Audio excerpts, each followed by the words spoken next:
Debout Congolais, unis par le sort, unis dans l'effort pour l'indépendance.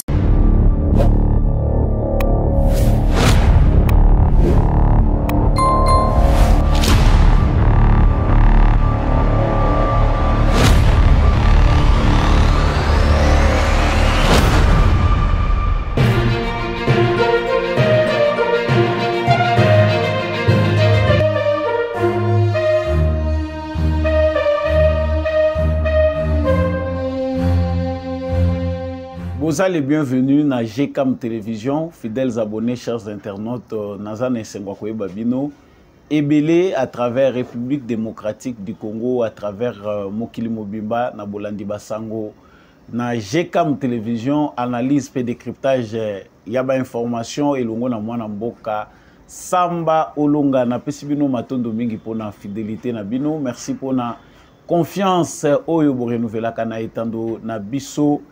Bon, continuez à s'abonner, ceux qui osent nous abonner, partager la live, partager l'information, liker et surtout n'hésitez pas de commenter, de nous dire comment après chaque émission, partager la nouvelle na biso justice yanzambe et ratakate justice yanzambe mutumo côté aishapaka na contrôle nango ezali ba mo oyo ekotsaka biso na émission na biso nazalaka vraiment natina ko rappeler ba combien de mortels que justice yanzambe ezali kolo ya ba justice nyonso soki okosalaka mabe olobi moto azomona yo te to poza kosala mabe na nko olobi ke ozali tout puissant yeba yango likolo na yo moto azali un jour ou un autre tu finiras par récolter les fruits de tes actes. Si ce n'est pas sur cette terre, même dans l'au-delà, tu vas payer les prix. Kolona ma bête parce que risque ezali même banana yo ba récolter fruits ya mabe oyo tata na bango ozali ko sala. Na lombango na keina basango meminga liboso na bino mokolo ya lelo sango ya yambo esengeli to ba ete Tata Mokonzi Yekolo Félix Tshisekedi devant le corps diplomatique a confirmé qu'il n'y aura aucun dialogue ne pourra intervenir avec les Rwandais tant qu'il occupera une portion de notre territoire. Nous n'accepterons aucun compromis tel qu'il soit. C'est Félix Tshisekedi dans sa réponse au message de vœux pour l'année 2024 qui lui a présenté les corps diplomatiques devant l'ambassadeur Félix Tshisekedi a balayé idéwana ya dialogue entre République démocratique du Congo na Rwanda, toujours à l'est aussi de la République démocratique du Congo. Tokolobela cité ya Karuba Oyo ezongi na maboko ya ba FARDC bitumezalaki makasi na tongo ya lelo. En tout cas Sukoyi ya ba FARDC esili bongo ko bombarder ba Rwandais attaque sur terre et occasionner des dizaines de morts côté armée rwandaise. Nous allons revenir pour en parler. L'actualité, c'est aussi ce qui s'est passé hier à l'Assemblée nationale. Et c'est Augustin Kabouya, secrétaire général, il y a eu de PES Azali, qui a interpellé les militants et certains partis politiques na attitude na bango vis-à-vis à Vital Kamerhe. En tout cas, Azali descendent selon Yé, ko critiquer topé, ko s'attaquer na Vital Kamerhe Oyo. Abondipe en quelque sorte pour que le président Azala réélu. De quoi s'agit-il? Tokolobele yango na kati ya émission oyo toyeba mabe ezali ko wuta wapi mbutu mbutu ezali ko wuta wapi o ezali ko sala ete bato bawolula Vital Kamerhe alors que bazali ko tanga bakombo ya ba élu nyonso oyo bazalaki présent na kati ya hémicycle. Nous parlerons aussi bien sûr na makamboleka kilobi tozwaki chapitre ote pona kolobela yango Matata Ponyo azalaki pe parmi ba députés na séance inaugurale de l'Assemblée nationale. Vraiment l'ancien premier ministre Augustin Matata Ponyo a choisi aussi de siéger comme tous les autres députés. Est-ce que la Kisike ezali porte fermée entre lui et Moïse Katumbi? Pourquoi il a siégé? C'est pour l'intérêt général ou c'est pour sa sécurité personnelle? Nous allons parler aussi vraiment de Matata Ponyo. ou encore incohérence politique ou contradiction, voire même le comportement de certains acteurs politiques avant de finir sur cette crise dans la ville, province de Kinshasa. Jean-Tini Ngobila a été réhabilité par le ministre de l'Intérieur. L'Assemblée provinciale n'est pas prête de l'accepter parce que Jean-Tini Ngobila sera sans signature.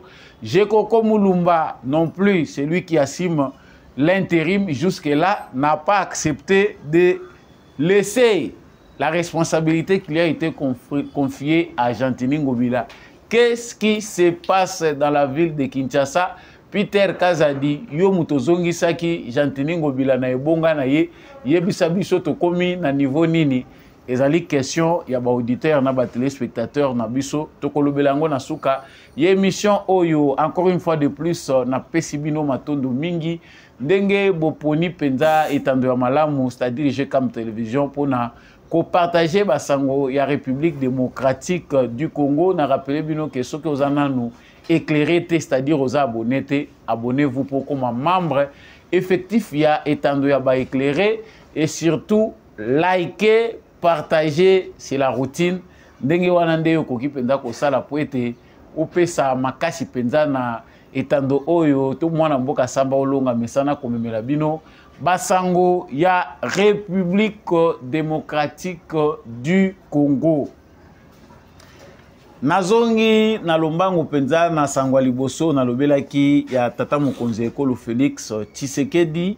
Esengeli toyeba ete Félix Tshisekedi azalaki liboso ya bakor diplomate ndenge diplomatique pardon ndenge bozwa komona ngo na bafoto na babilili ya yambaki bongo ambassadeur oyo bazali accrédité na République démocratique du Congo. C'était à l'occasion ya ba échange de vœux na kati wana ya échange de vœux bango ba ko présenter ba vœux na bango ezali routine diplomatique chaque fois qu'il y a année bandaka. Félix Tshisekedi a choisi aussi de répondre en quelque sorte na moko ya makambo bazali ko senga na ye. En tout cas, des voix s'élèvent partout au niveau de la communauté internationale, même en République démocratique du Congo, il y a des politiques ou encore des religieux qui veulent qu'il y ait un dialogue pour essayer d'apaiser les tensions entre le Rwanda et la République démocratique du Congo, ou soit pour mettre fin à la guerre. Kasi kolandisa makambo wana tolobi, Félix Tshisekedi Liboso ya bakor diplomatique a balayé vraiment idée wana ya dialogue. Je le cite, il confirme qu'aucun dialogue ne pourra intervenir avec le Rwanda tant qu'il occupera une portion de notre territoire. Nous n'acceptons aucun compromis tel qu'il soit. Wana maloba ya tata mokonzi Félix Tshisekedi. Ezali mbala liboso te azali ko bele la tope ko insister sur le Kambo Oyo. En tout cas, Félix Tshisekedi en a déjà parlé plus d'une fois que possibilité wana ya dialogue avec le M23 ou le Rwanda ezali te. Et ici, ils ont un équivoque moko tozali ko lever awa. Na maloba Tshisekedi il dit qu'aucun dialogue ne pourra intervenir avec les Rwandais tant qu'il occupera une portion de notre territoire. C'est-à-dire, il y a une brèche ouverte pour la diplomatie. Les Rwandais occupent quelques territoires. Il y a République démocratique du Congo dans le nord Kivu. Mais il y a des gens qui veulent que Félix Tshisekedi, président de la République, puisse accepter de négocier avec les Rwandais. Na lobela ki yango lobi, bolanda ki yango menatiki bino boyoka lisusu na bino moko. Façon ya kolobela ya tata cardinal Ambongo Simande Tozongi. Par Goma, Bukavu jusqu'au diocèse d'Ouvira. Les populations qui vivent cette contrée sont des populations aujourd'hui pratiquement abandonnées. Des populations, on dirait, comme des animaux traqués et qui ne savent même plus vers quel sein se vouer. Et ces populations sont essentiellement victimes des conflits entre le puissant de ces 4 pays, Ouganda, Rwanda, Burundi et le Congo, autour des intérêts que la population ne comprend pas toujours. Tout l'est de notre pays aujourd'hui échappe pour une bonne partie au contrôle du gouvernement de Kinshasa. Et tout ça, ça arrive parce que nous, comme pays, nous n'arrivons pas à nous organiser du côté du Congo pour mettre de l'ordre à nos frontières. Nous avons la première responsabilité. Qu'est-ce que nous pouvons faire? Et pourquoi tout cela nous arrive aujourd'hui, comme si tous les malheurs du monde se sont donné rendez-vous en République? Voilà. Oyo Binobo Uti Kolanda Izali Cardinal Ambongo. Na rappelé par rapport à l'émission to sala ki lobi malobaye alobaki en tout cas Azali pe moko ya batu Oyo Mikolo ezo kole uti kole ka 2 jours une journée aza ko insister pour que les solos ezala entre Bisso na Rwanda. C'est vrai, na diplomatie, on est obligé de se surpasser, d'être au-dessus de la mêlée pour essayer de trouver des solutions. Ce que dit le cardinal Ambongo, Fridolin Ambongo, qui rime bien avec Mbongo, n'est pas différent de ce que demandent les États-Unis d'Amérique, de ce que demande la communauté internationale. Faire taire les armes, il ne faut pas envisager la guerre, il faut trouver des solutions diplomatiques. Mais c'est facile de trouver des solutions diplomatiques lorsqu'on est diplomatique et que malheur est allé toucher le pays où il y a binoté. On ne pense pas que les problèmes que rencontre la République démocratique du Congo, si c'était les États-Unis d'Amérique, si c'était la France, l'Union européenne ou d'autres pays qui sont de donneurs de leçons, balinga ki ba gérer ango na façon oyo biso baza kolinga komemela biso. On ne peut pas parler de millions de morts à l'est de la République démocratique du Congo. Toza kolobela o ezana nous frères awawa, des massacres qui continuent. Il y a des mois derrière nous ici, il y a eu des massacres, notamment ces massacres de Kishiché. Et rien n'a été fait, même au niveau des Nations Unies, Oyo, Baza, na documentation, il y a massacre Wanandenge Salema qu'ils ont ces rapports-là. Mais on nous oblige, nous, d'aller dialoguer avec un pays agresseur. Chose qu'on n'accepte pas lorsqu'il s'agit de l'Ukraine. Baza Olemba parce que Vladimir Poutine et Corias Aboyi Naye Aza Komimabango au bout. Mais ils soutiennent militairement, financièrement l'Ukraine pour combattre l'agression Oyo Azali ko subir de la part de la Russie. Mais pour la RDC, la communauté internationale, lokola ba yebi que Bangonde Moutou Bazaba principaux agresseurs, les pays membres de la communauté internationale sont complices et que Genèse y a complot international Bangonde Moutou Baza fabrication nango, ils doivent trouver des alibis pour dire non, nous cherchons la paix. Mais paix Oyo, ça fait plus de 2 ans Oyo Bazali Kobon de la Kagame, où on est en train de l'exhorter au lieu de les contraindre à agir. Non, bimisaba militaire na yo, c'est langage, c'est 3e année yango etokoti. Oyo baza ko bonde la Kagame na mokili mobimba ke toza ko senga yo oli bimisaba militaire na yo. Monsieur le président Félix Tshisekedi. Na moment oyo prêtaki serment au lapindai ke ko servir kaka Congo, eza pe na bato yo na moulili tout peu comme physiquement bango pe bazui engagement ya ko combattre yo ti mukolo mikolo na yo ekosila au sommet de l'État. Si nous devons toujours revenir na ba discours oyo yo si au sala quelque part, et comme il y a biso toza koza la faible liboso na bango. Mieux vaut agir que de continuer d'insister sur un discours déjà dit, déjà connu. Bango ba comme il y a baza ko sakana na biso. Et plus le temps passe, plus il gagne du terrain parce qu'il cherche à convaincre même l'opinion publique congolaise que c'est normal. Pendant qu'il baza ko agresser bino, baza ko silisaka bino, na bato yo bango ba fabricat, et c'est normal que bino bokende ko dialoguer.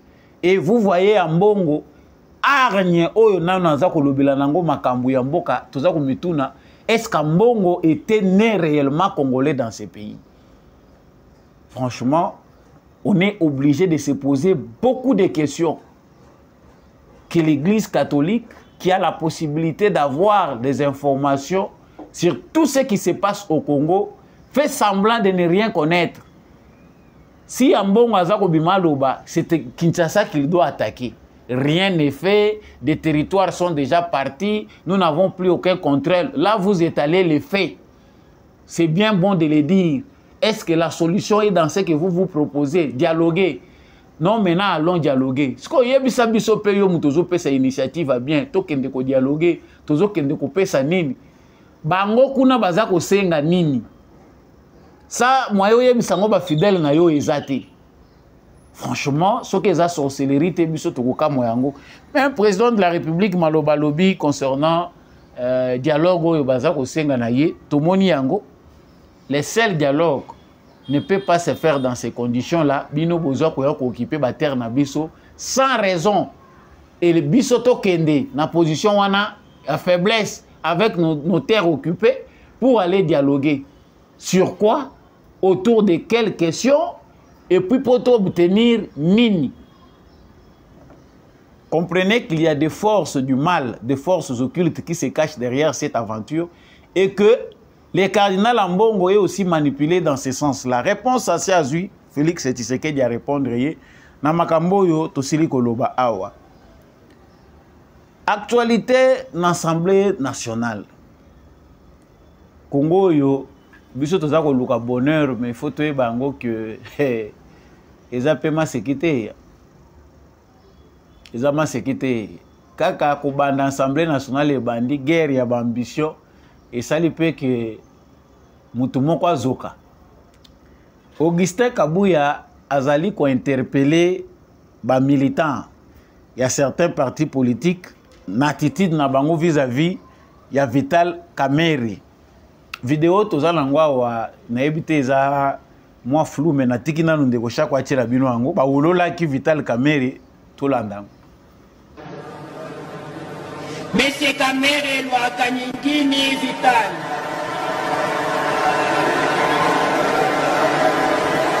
Madame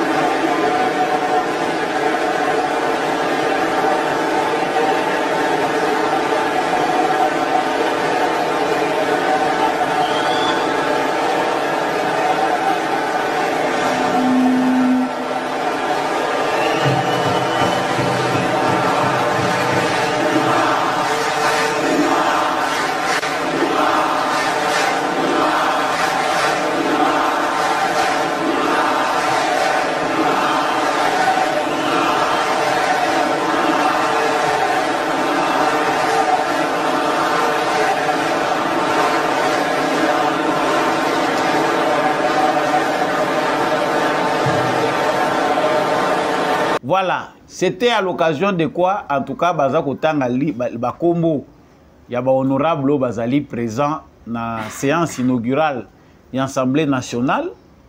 Tango Batangi Kombo, ya Vital Kamerhe, en tout cas, Moulolo ya Kouolola, il anda kiye, Babetela ki maboko te kasi ba wolola kiye. Augustin Kabouya Pe, à s'indigner nango, suivez et puis nous revenons. Les derniers mots reviennent au chef de l'État. Ne minimisez pas les autres. Ils ont apporté aussi quelque chose dans la victoire que nous avons aujourd'hui. Il faut tenir compte de l'apport de tout un chacun. Nous ne pouvons pas dire que non, nous allons tout prendre. Il y a une chose qu'il faut éviter en politique, la frustration. Il faut tenir compte de cet aspect. c'est comme tout à l'heure ce que j'ai vu, l'attitude de certains militants des partis politiques. Je n'ai pas du tout aimé ce qui se passait tout à l'heure à l'endroit d'un grand responsable politique de notre pays, honorable Vital Kamerhe. Je n'ai pas aimé ça. Et je condamne fermement de tels genres d'actes pratiques. Même quand je suis arrivé ici, heureusement, quand vous voyez les vieilles mamans là, ne pouvaient pas crier. Et à la sortie, j'ai remarqué certains drapeaux que j'avais vus au balcon là.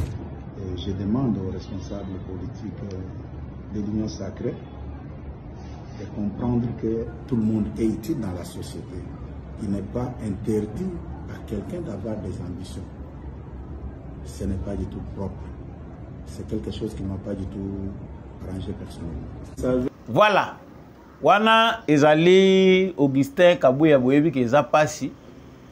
En tout cas, des militants de certains partis politiques, certains militants de certains partis politiques inconnus jusque-là, parce que les militants bazalaki belé bango pe baye ko accompagner ba député na bango. En tout cas, Baololaki Kamerhe avec quel objectif? Tu veux que l'actualité est tourner tout autour. Il y a Go Oyo Yemoko Vital Kamerhe à Pesaki. En tout cas, M. Vital Kamerhe a créé qui PCR nae azape ko tenir nango ya yete ya na bango baza ko tenir nango et Vital Kamerhe était dans les droits. Heureusement que ngai pe wana banalise nanga mikolo tozoyo kana malamu na secrétaire général ya UDPS Augustin Kabuya. Les ambitions sont légitimes, on ne peut pas empêcher quelqu'un d'avoir les ambitions et ça entre dans les cadres aussi qui est légitime. Okoki kopekisa motote azala ambitieux.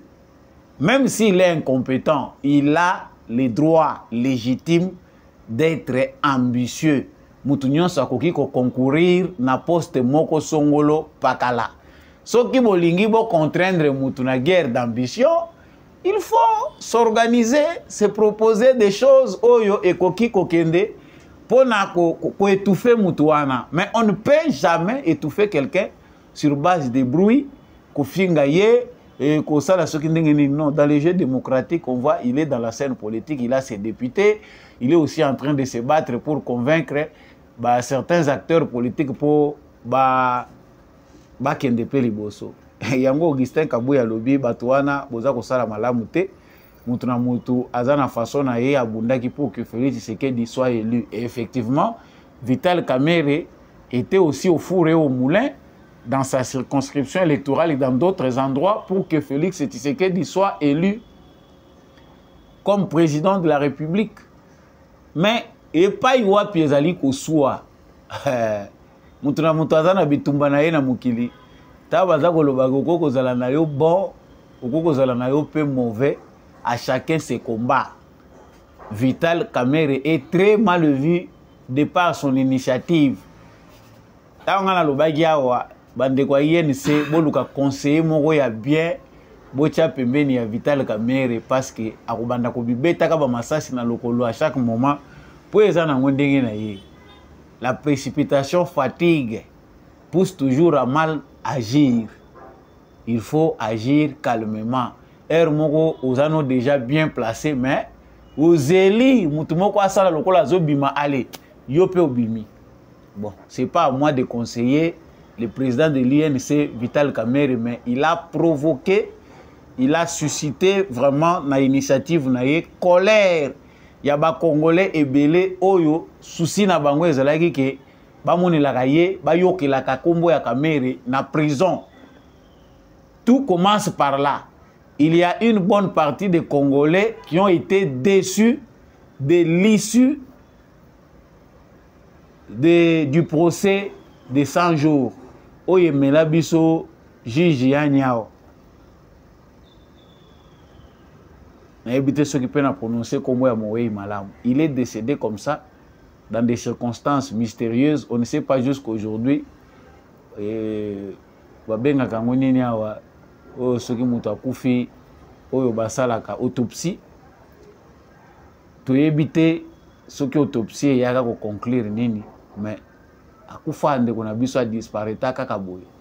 En tout cas, la colère des Congolais qui, chaque fois qu'ils pensent à ces procès-là, sont obligés d'être contre Vital Kamerhe.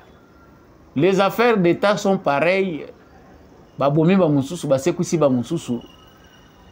Raison d'État, un jeu politique est tellement compliqué que ce n'est pas seulement fait pour la République démocratique du Congo, mais même sous d'autres cieux, le jeu politique a toujours ce revers-là de la médaille.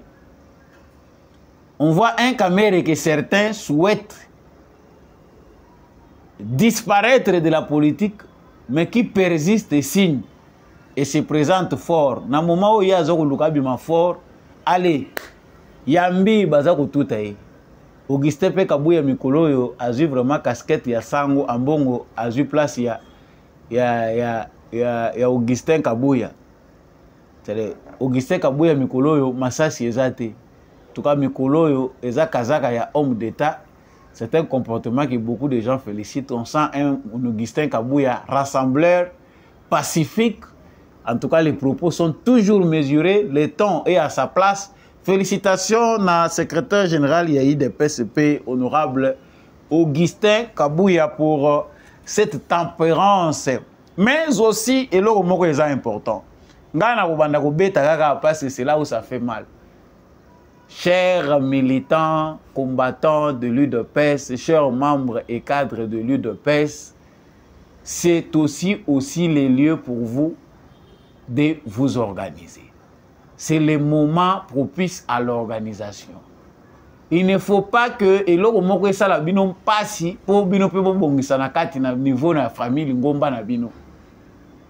y a des choses. Et alors, ma partie Moussoussou, Bazaka a évolué stratégiquement en fonction de la faiblesse et environnement politique congolais. Il n'est pas du tout fort. Ndenge Batu Bazaka au Kanisa. Ça n'est pas très populaire. Ayeba n'est pas mingité. Mais Azako comprendre comment l'environnement politique congolais évolue.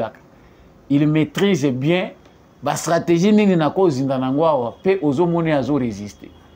Mais il y a aussi des partis politiques bien positionnés, populaires comme l'UDPS, mais dans des difficultés au niveau de l'organisation.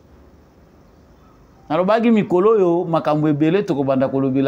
que l'UDPS a une très grande responsabilité pour l'avenir du pays.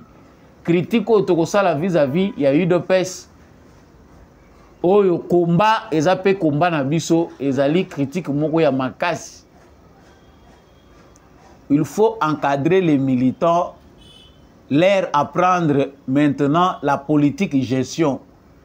Politique, lutte, c'était autre chose. Maintenant, il faut une mentalité du pouvoir. Tant que tu as le pouvoir, tu se comporter, ça s'apprend. Et il faut identifier les leaders potentiels. Oh, encadrer pour maîtriser Baninga Moussoussou. Ça, cette politique-là est absente à l'UDPS. Voilà pourquoi on aura toujours des gens qui vont se comporter de manière indigne. Président Sony, je ne dis pas que Bato Baololaki Kamerhe Bazalaï Kaka, Bato à l'UDPS, il y a plusieurs partis, notamment Bato Moussoussou Bazali identifié le rôle à MLC, Baololaki Kamerhe. Mais ça démontre que il y a un civisme dans nos partis politiques. Nos partis politiques ne font pas assez de travail dans les devoirs qui est les leurs, dans l'encadrement et la formation de leurs militants. Les partis politiques est belé dans le Congo. Ce qui est dans le cadre et la formation, c'est zéro. Parce que l'État a subventionné les partis politiques.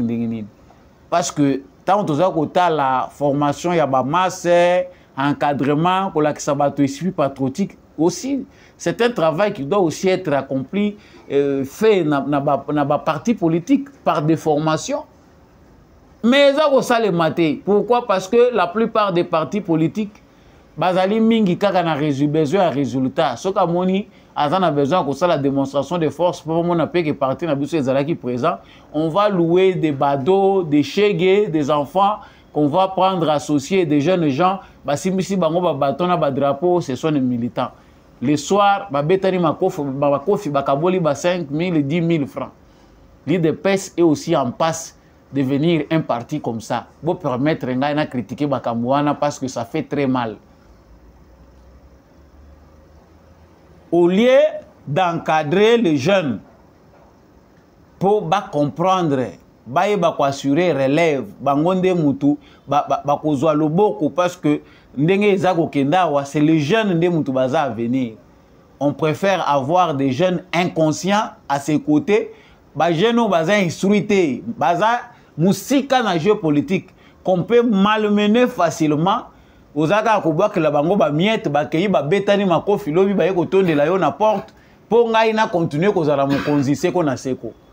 Ça, si d'autres partis politiques peuvent le faire, mais c'est pas à l'UDPS qu'on doit voir des spectacles comme ça. Et c'est triste. Tant que on insiste à la formation, il y a des jeunes et ali importantes. Ils doivent appartenir à l'IDPS. Ceux qui IDPS, ils ont un cadre, IDPS, ils ont un bureau politique. Il faut aller recenser que ça la état-major qu'on va la former des jeunes boni. Des séminaires boni, des formations boni, ils ont été organisés pendant 5 ans pour réarmer les jeunes nabiso. L'essentiel des rassemblements, l'essentiel, il y a des assises où ils ont publiquement dans l'UDPS, ils ont des matinée politique, il y a le secrétaire général de l'UDPS. Aucune formation idéologique. Les jeunes ont rejoindre Tshisekedi parce qu'ils ont pouvoir. Est-ce que Bazali, na bongo, na bango, na seke les mobiles, combat ngo ezali pona nini? Est-ce que ba valeur ango, Bazali ko transmettre bango ango? Si avec cette allure-là, les choses continuent, le parti d'Etienne Tshisekedi va disparaître. Parce que jeunesse oyo ebele baza koya koyawa, ba yebite combat ango côté Wutaki, ba yebi makambo ebeleti. Bato yo bazwa ki loboko pa Mandela pona makambo etali ANC. Tango batikali, on sait ce que l'ANC est devenu. Na guerre, il y a pouvoir, ngaïna s'enrichir. Les inégalités sont demeurées et restées intactes en Afrique du Sud. À cause de la mauvaise politique, il y a la classe dirigeante, il y a ANC en Afrique du Sud. Risque wana ezali sous un autre contexte pour na UDPS. Président de la République peut ezali important dans moment oyo alobela pe bato na ye ata ezali rôle na ye lisusu te mais aza président de la République il peut souffler. Hein? Coup de pouce il y a président dans l'ombre ezali peu important pour que ordre et quota. Question ami balé tozali kolobela awawa ezali likambo ya Matata Ponyo na Assemblée nationale. Matata Ponyo était aussi hier dans l'Assemblée nationale. Parmi les 400 et quelques députés, 70 quelques députés au Bakendaki qui siégeaient, Matata Ponyo aussi était là. En tout cas, il était là pour les devoirs naïe. Il ne s'est pas encore exprimé pour dire quelles sont les vraies motivations, mais en janvier ou le 9, Matata Ponyo disait que l'élection est à Yangote, il faut babande la élection. En tout cas, aux côtés de Moïse Katumbi, Matata Ponyo, comme d'autres leaders de l'opposition, bazalaye ko juré par annulation de l'élection pour l'élection à Sika. Mais bandeko baza kotuna ngai lelo Matata Ponyo accueilli kokota dans l'Assemblée nationale. Est-ce que ezali pour l'intérêt général à lokola bato ba votaki na Maniema ebele na Kindu kuna Matata Ponyo accueilli sikoyo parce que il a besoin de et à représenter les électeurs naïe ou c'est autre chose. Tout d'abord, premièrement, il faut que Matata Ponyo nous a montré un spectacle qu'on peut facilement appeler théâtre avant tout l'élection. Une année même avant les élections, il a été difficile pour que la justice congolaise maîtrise Matata Ponyo. Matata Ponyo a créé un parti politique au moment où la justice avait besoin de lui. Il a fait un chantage pour que dans le moment où il élection que je suis un candidat meilleur peuple congolais zako zelangai yango wana ba créer scénario ya justice pour m'empêcher de postuler. Le peuple congolais a besoin de moi. On n'oublie même pas qu'il a eu des problèmes avec Bahati Lukwebo. Pourquoi? Parce que à Bazako on vouloir ngai. On ne pouvait pas lever ba immunité na ye. Et ça là qui des complots Bahati Lukwebo azai ko envier. Matata yena Bahati alongwe pas Bahati comme bazana besoin balongolanga na politique, ils ont besoin de m'achever. Matata Ponyo a créé LGD. Ce qui peut être LGBT ou bien LGD. Ah, bonne gouvernance, on a tout Matata Ponyo Zaki, Premier ministre. Matata Ponyo qui revient dans le parti politique, chaque fois que la justice a besoin de Matata Ponyo trouve toujours une excuse. Santé est bien été, n'a qu'à y pour na soin, accueilli à Zongi, santé est bien été, justice à Congo, y a Congo. En tout cas, ils ont meilleure justice pour na bateau bazana kantuku bianza. C'est-à-dire, mutako ko sala na yeba navette na yebite nga soki nga samba olonga baluki nga endenge wana bakotikela nga atata na kati sa Brazzaville. Nde butu basi bato kio na ba pantalon bakei ba bois kio se retrouver ozana makala. Mutako yoka wazati. Mais comme ezana ngo justice moko clémente, douce pour na ba mususu. Et puis sans pitié pour les plus faibles, Bateki Matata Ponyo ane mobimba eleki nango kaka 2022 eleki tokoti 2023 Matata Ponyo zo sala kaka kobini sa justice. Ti baye ko conclure balobi OK Matata Ponyo lokola zo se présenter te totiki nanu par sagesse ba candidat nyonso ba kende oyo bazana ba candidat l'élection ba kende tokozela ye na mars. Matata Ponyo qu'on attendait être le candidat le plus attendu selon ba propre dire na ye. Matata Ponyo a se retrouvé dans Sima Moïse Katumbi, a cédé. Lui, le candidat le plus attendu, était derrière Moïse Katumbi avec lui. Moïse Katumbi a échoué, Matata Ponyo est élu, c'est le meilleur élu. Unana Kindu. Mais, Matata Ponyo a koti sikoyo na kati Assemblée nationale, après ba critique nyons. L'élection est salami bien catastrophique, ba tribune bimi ya lolenge na lolenge pona ba yebi Matata Ponyo en tout cas aza fort na kokoma. Il écrit beaucoup mais ce qui ozana yo pe mutu ya ABC yango ya makomi yango na notanga ngo malamu te tu risques d'avaler des choses. Parce que tant mutazo koma ozo sentir ba écrit il y a un bon lettré pour ne pas dire intellectuel mais mutema intellectuel yango pona mboka. Siko lelo amoni ke sécurité na ye zo dépendre pour na ye selon conception na ye la sécurité de Matata Ponyo eza ko dépendre na casquette na ye politique. Mieux vaut aller à l'Assemblée nationale parce que ma sécurité en dépend. Ce qui va lingi ba simbanga les sous. J'aurais déjà fait de nouveaux amis avec l'immunité que j'ai en tant que député. Ah, il faut sous procédure bandawana. Talandenge Matata Ponyo aza kozoba justice ya Congo tant eza kolegebele. Oto za komituna tokokoma na mars. Matata Ponyo bakozala susu obligé ya kosenga lisusu ke ba lever immunité na ye pour ba poursuivre ye. Voilà comment la justice ya République démocratique du Congo zo rendre biso mauvais service.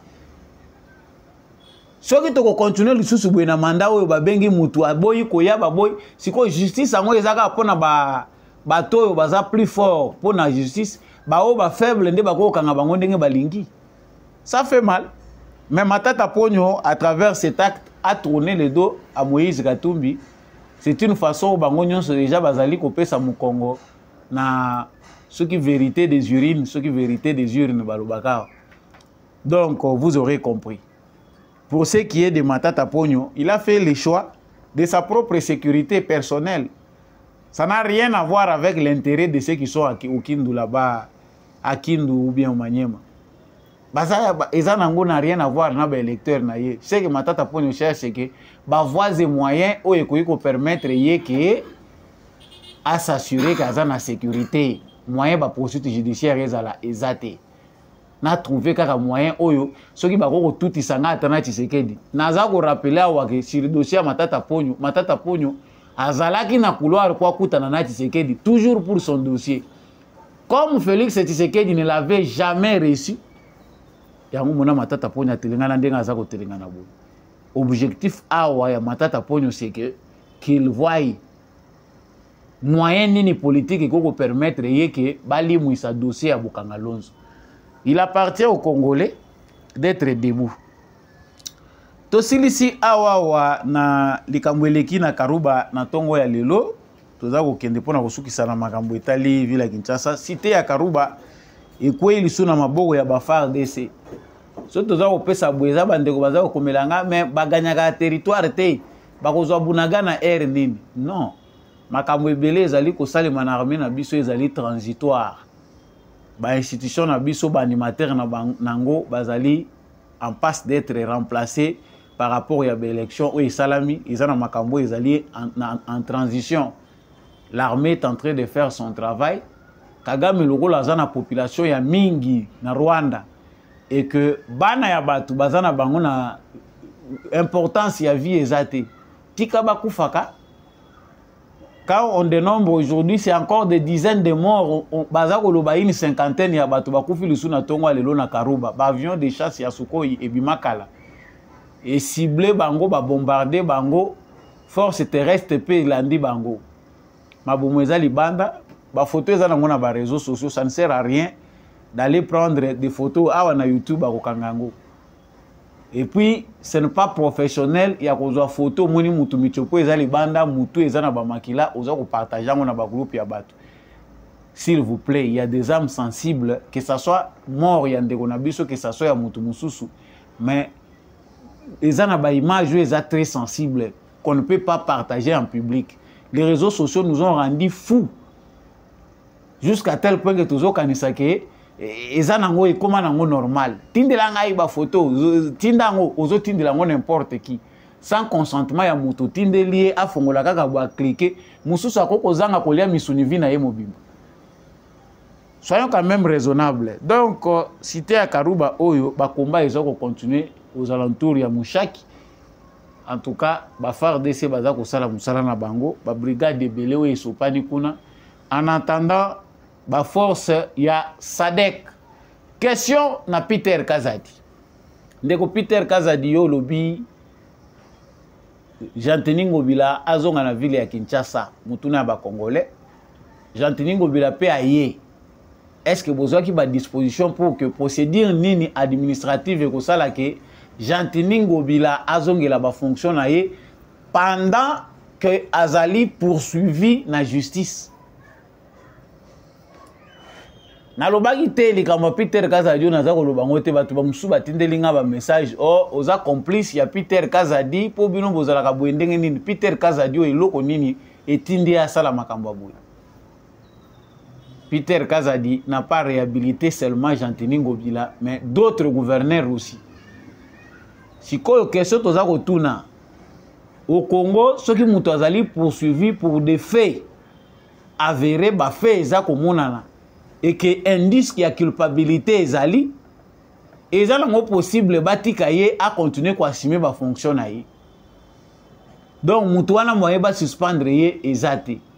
Assemblée provinciale ya ville ya Kinshasa balobi bango bayebi ke Ngobila za na signature te akozala na défaut de signature parce que soka azongi moyen asale la signature na ye en tant que gouverneur ezate.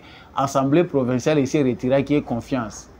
J'ai cocope oyo azalaki ko assumer intérim jusque là tant que assemblée provinciale baza koloba ndenge wana yepe a déposé te makambo pour que mutu oyo azali en fonction, c'est-à-dire Jean-Denis Ngobila abanda musala na ye.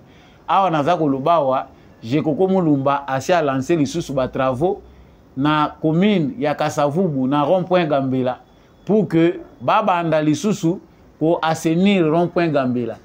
De l'autre côté, Jean-Denis Ngobila a bengi ba bourgmestre a pesi bango ba ordre pour que ville na ba commune na bango nyonso basala assainissement. Tokoyoka nani? Est-ce que la ville a maintenant deux gouverneurs? Qu'est-ce qui se passe? Peter Kazadipe azako lobate finalement bozako memabiso wapi? Inauguration bozako sala ya deuxième mandat ya président de la République nde yangoyo. Cher président de la République, ce spectacle désolant que nous vivons dans la ville de Kinshasa doit aussi vous interpeller. Toyebi que le président a nommé ba gouverneur. Et ça même, ils ont poussé biso que tant qu'on va revoir mes qu'on a biso, président il faut nommer ba gouverneur et non pas à la élu. Spectacle tous qu'on vivre dans la ville de Kinshasa, ils allaient soni pe mawa. Bato boye boko yebisa biso ke bakoya kozonga lisusu po basala ndenge nini. Moto ameki ko bossa ni sabiso awa wa je koko mulumba to bossa na quand même makamususu to bande ko mona na ville ya Kinshasa non te ape manano lisusu est-ce que ko salema ndeko je koko pe ba yebisi ngai na yebisa yo likanisi bozwi ya ko appliquer olobi ezaki na mesa na rompo ileri osali no malamu wa mbeli mais embouteillage komi wana parce que mituka ebele oyo bayaka nde kosbele la batura bango wana bazana esika te ya kostationner bazali et créer embouteillage lisusu ya kosakana te parce que mituka wana banaye kokota na liziba na bango wana botekelaki bango. Est-ce qu'il n'y a pas moyen de rétrécir, trouver des endroits où mituka ta 20 30 et ko côté makapona ba taximen ba stationnaka au lieu ya ko génaka circulation. Quand on fait un plan oyo ezali public, en tout cas il faut s'assurer que ba étude d'environnement et salami malamu Willery ezali grand carrefour ezali rond-point mitu kezo uta na sens nyonso ezo ya kosopanila kawana ezo balukela kawana. Est-ce que plan wana bien que okuta ngona mesa osali kitoko to boite eza bien étudié? La plupart ya ba carrefour na biso eza nango na ba plan te ya modernisation précise. C'est mieux pétant bozo tchaka pelouse boza la peine équipe ya bateau baza ko tondre pelouse wana baza spécialisé depuis hôtel de ville. Oya Jean-Denis Ngobila alona oyo eza propre eza kaka oyo batie na parc oyo bapesa koma mama Kasalu Marthe mama Marthe mama ya président de la République. Yangwana nde kaka babongisaka po recette ezokota kuna ya malonga parking eza kuna tumona bacha ba terrasse na banini kuna. Mais oyo etikali wana kuna na limité zamba na zamba po eza nalobaka ngwao. C'est bien que l'on a pelouse et belé. Bolo na kango pe en quantité, baloni, basopeli bino mai na entreprise au besoin. Mais vous n'avez pas la force et l'organisation nécessaire pour que vous s'assurez qu'il y a des recettes bien canalisées pour que bateau baza ko nettoyer, ba espace public wana eza bien, ba environnement wana baza la payer régulièrement. Suka suka ezalaka zamba. Limité to sito sala constat, ezalaka zamba balona ka wana. Tamba loni yango yeba ngoke après 6 mois kokuta et pelouse boti nyonso wana ekosila. Sans ya ko prévenir na organisation ezate. Il faut étudier les possibilités ba conseil eza gratuit. Boya kozwa biso to pesa kabino ba conseil. Émission mokola lelo esili samba olonga zaki nesenga koyeba bino ebele na bolandi émission oyo soko sepelaki nango. Likez, partagez à voisin pour y pas à la éclairer. Surtout, abonnez-vous si vous n'êtes pas encore abonné. Matondo mingi nande kombi à chako lokola mumesano azalaki na monikati. Azalaki na caméra pe na réalisation pour que émission oyo et comme na etandona bino. Merci mingi na apôtre Gérard Kabeyape, maman Thérèse. Merci à l'homme de la vérité des urnes, Jean-Louis Timbalanga, papa Maurice Kikangala, papa Jeff depuis Autriche, papa Boniface Mpunga, papa Freddy Ngwama, Yailebo. Merci Mingina Mama Bilo Bilonda qui nous partage. Bandeko nyonso yo bazape kolanda biso à partir ya Lubumbashi na pesibino. Matondo Mingina Bosani Binote, nous allons revenir. Mabanga ezali pona bato nyonso. Merci na famille Mobimba ya ba éclairé bino nyonso bolandaka debout congolais ya nord ya est ya ouest partout oyo bino bolandaka biso bo continuer kotombola bendele koya te FARDC na motema wazalendo na motema na bomoko pe na bolingo nde Kongo na biso koyeba kokende liboso. Au revoir.